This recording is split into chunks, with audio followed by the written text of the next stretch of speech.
Hey everybody, this is BMS, and with me is... Arsenics. That's right, and this is Let's Play Castlevania, Lords of Shadow. Basically, to start things off with, this is a complete reboot of the Castlevania series, so I don't know if you're familiar at all with the previous installments. Are you, Arsenics? What the hell were those? Were those supposed to be bats? I think so. Bats with top hats. It's a Spanish game developer company, okay? Oh, okay. You have to cut them some slack here and there. Sure. But you've never played any of the Lords of Shadow series, have you? I have not. This is my first impressions of it. Okay, yeah, and that's basically how this is going to work. I'm, of course, going to be the one playing it. I've been through this again. This is actually one of my favorite Castlevania series. But Arsenics is going to be completely new to the series, so hopefully we'll get both sides of the spectrum on this. I've had bad experiences with 3D Castlevania, so I didn't bother picking this up, so looking forward to it. Yeah, that was a big stigma with this. Most of the 3D Castlevanias have been received very, very badly. Probably the most notorious of the two would be the ones for the 64. A storm is coming. Mankind faces ruin and despair. The world is changing, yet hope remains in the hearts of the people. We go about our daily lives never knowing the forces that can change our destinies forever. We are oblivious, ignorant like sheep to the slaughter. This night, in the year of our Lord 1047, marks the beginning of our journey together. A journey into darkness, into madness. I watch him from the shadows. Is he the one? He has come far already, but he will be tested to the very limits of human endurance and beyond. This night he rides looking for the old gods, armed with an amulet that has led him here. Tonight he will begin his journey into oblivion.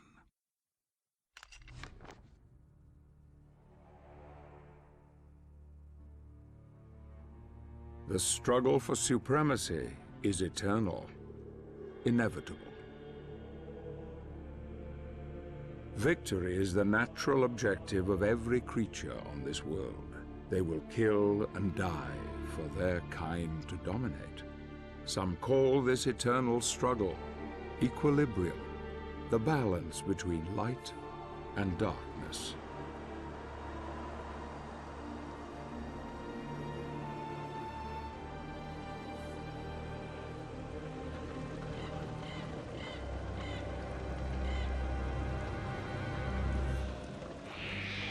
These are dark times, times without hope. Men of faith claim that this is a test from God to strengthen our spirit. Perhaps this is true, or perhaps it is simply a pious lie. If it is true, darkness has come to engulf once proud humanity, and we are witnessing the end of mankind.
Wow, we're really just jumping right in, aren't we? Yes, like I said, it throws you right into the middle of it here. One of the things that this game also gets kind of ragged on for is that the combat system looks very familiar to God of War.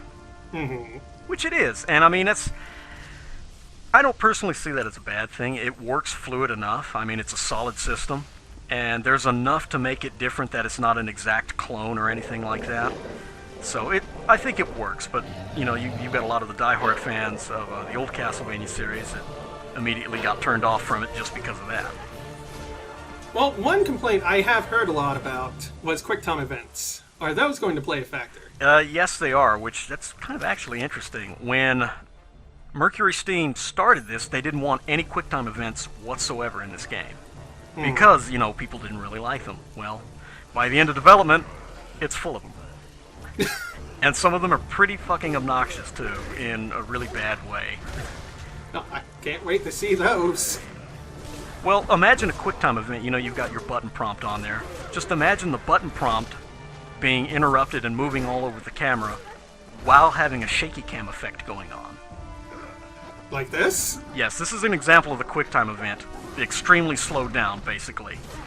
And it's fairly simple to see how it works. You wait till the outer circle gets within the inner one. And if you press it too soon, well, then you fuck up the QuickTime event. Most of these are done sparingly during actual gameplay. They're mostly used during cutscenes. The QuickTime events during gameplay, if you screw them up, usually what happens is you lose a lot of health. Is the combat ever going to change from wide area of effect attacks that the enemies can't seem to dodge at all? Yeah, as you go on, you see right now, as you kill enemies, you get experience, and you can unlock different moves and whatnot. Basically, the way the combat system is set up, you have your direct attacks, which do a lot of damage, and you have your wide area attacks. You can expand upon these, get new ones, but that's basically the rudimentary system of it.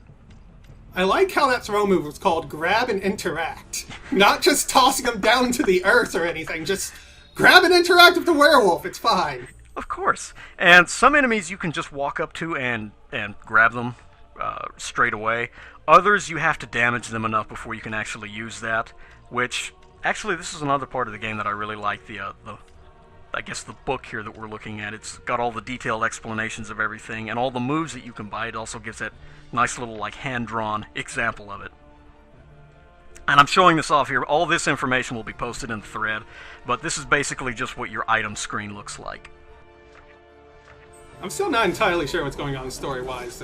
I guess it doesn't really matter. You're not supposed to. Like I say, it just throws you in with little explanation. We really don't find out the plot or even for the most part who this guy is and what his motivation is until the end of the third episode, which, once again, that's one of the things that this game gets really ragged on for. Well, to be fair, Castlevania has never really been much about the story. That's true, which you have to take that into account. I mean, as gameplay-wise, I think it's a very solid game. It's just, story-wise, it just throws you right into the middle of shit and gives you little to no explanation as to why we're here beating the shit out of a bunch of werewolves. Well, hey, let's not forget the first Castlevania, where you just stroll into a castle gate and you have no idea why. That's true. Also, it's our introduction to a different type of QuickTime event, the button mash. Oh yeah.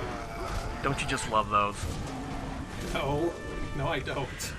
Those aren't used as much in this game. There are a few, as with this one right here, mostly during boss fights and whatnot, but they're used sparingly, so I can deal with that. Man, they're really spelling out all the mechanics for you here. They do. When I said that this game holds your hand, it does. The first two stages are basically just a tutorial, and it details everything. With giant text, no less. Yes. It's like, hey, idiot, quick recover, stop getting hit. Interesting thing is that you may have noticed that when you hit an enemy with a normal attack, it will stun them. If they're in an attack animation, right there, basically it won't stun them anymore and you'll have to block or whatever. But for the most part, you can just keep hitting on them repeatedly and they'll never be able to attack you. Now, if you'll notice his life bar there, this is going to be an interesting mechanic later on. It turned from that orange to this white color here. Whenever the boss's health is in white, that means that they're regenerating, and generally they're pretty much invulnerable while they're doing that. And something that's not really explained to you except for just a split second there, you see how that pole is glowing now? Any object that's glowing like that, you can interact by grabbing it. Does that mean, in theory, you can use that pole and smash the wolf thing upside the head? In theory, yes, which is actually what you're supposed to do, because otherwise he'll just regenerate his health and do this right here. Are you serious? I am, and it will go on forever unless you do this, which we'll see right now. The proper execution of the highlighted pole grab.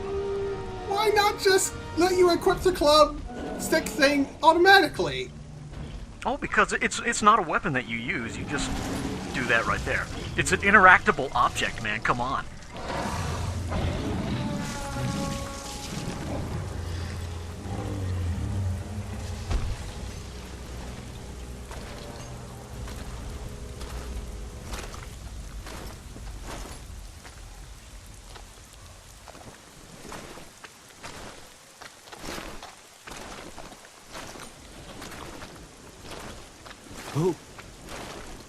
Who are you? I am Gabriel. I have traveled here seeking the Guardian of the Lake. You are from the Order? They sent you? How do I find him? He will find you. In the forest.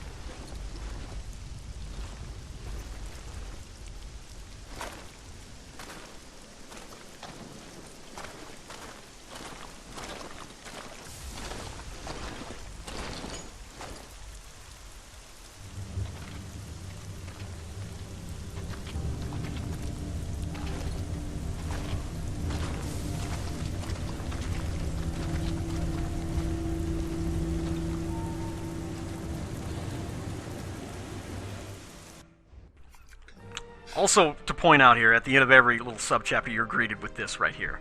Basically, your I guess, stats screen or whatnot. I don't see anything else you could have done different in that level. I'm guessing there's, like, secret stuff you can find. There is. I follow him into the old forest, watching him from afar. He is strong indeed. The one God comes to drive out the many, but here, in this place, God's influence is thin and threadbare. The old gods still hold sway here. Few venture this far into the wood. He is disturbed by dreams, dreams that gnaw at his very soul. He will rest for the night, but rest will not come easy. The battle has left him weakened, but he knows the dream will return, and though he fears nothing on this earth, yet his nightmares sap the strength within him and leave a cold grip on his heart. Tomorrow he will use the old hunting path. Long has it been in disuse, but for now he dreams.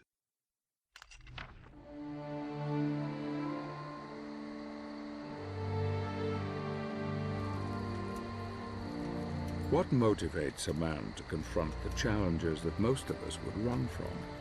Condemning him to solitude, exposing him to defeat and death.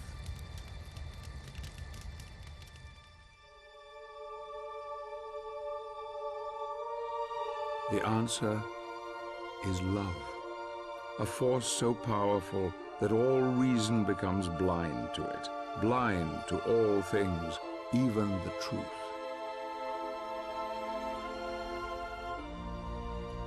Loss of love can make a man desperate, desperate enough to do anything to bury the truth, to hide from its pain.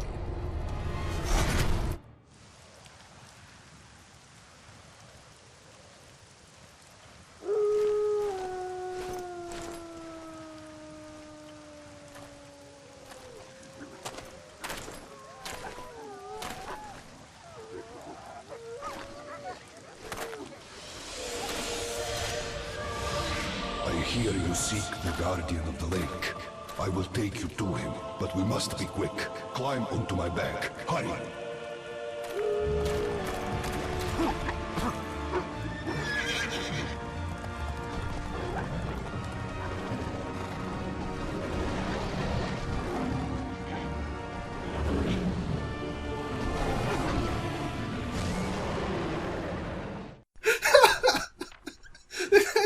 This is wackier than I was expecting it to be.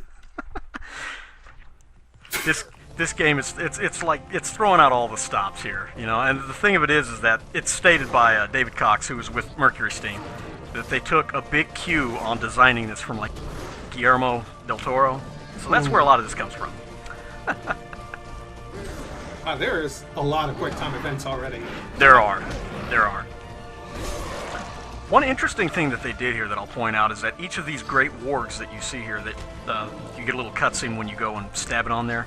For each one that you do this, the animation is different, so it's not just the same animation over again. So there's a lot of like minor detail that went into this.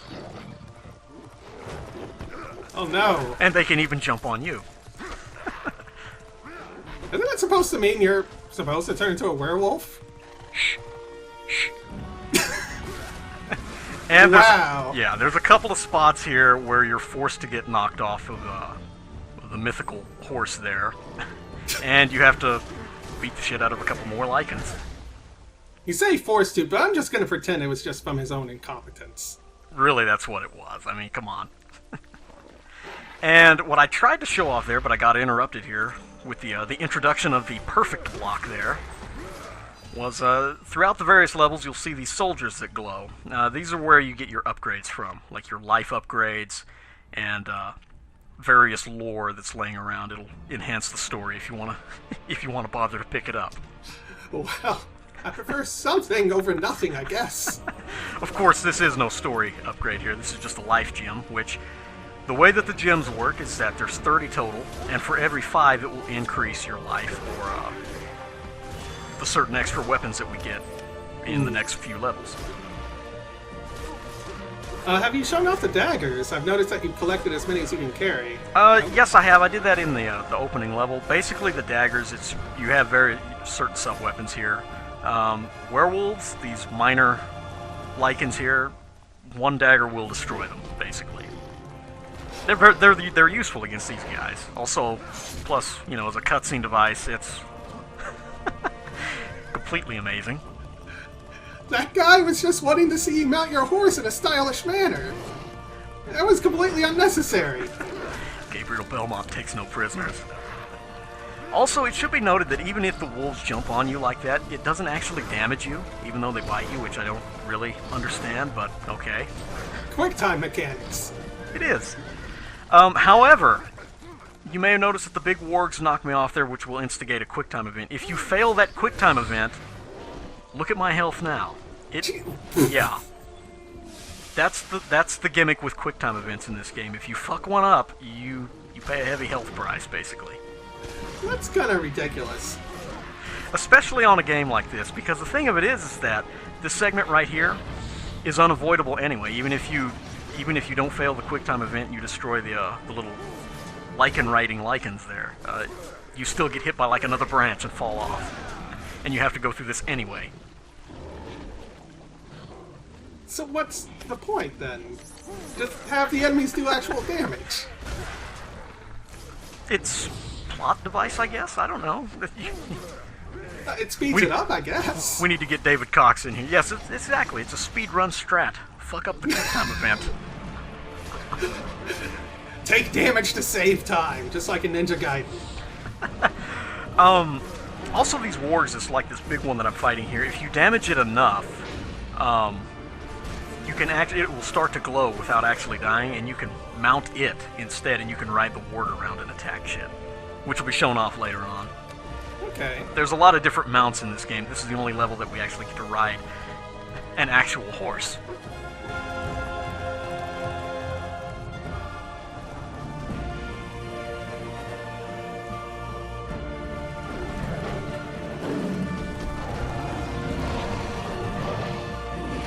I can travel no further. You will find what you seek ahead.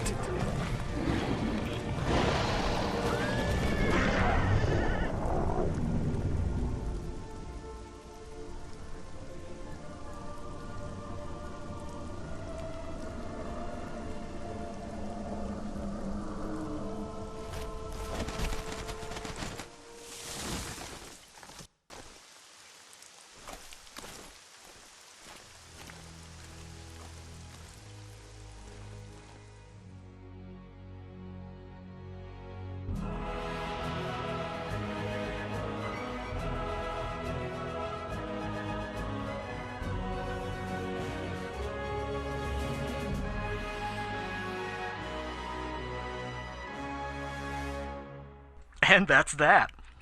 Yeah.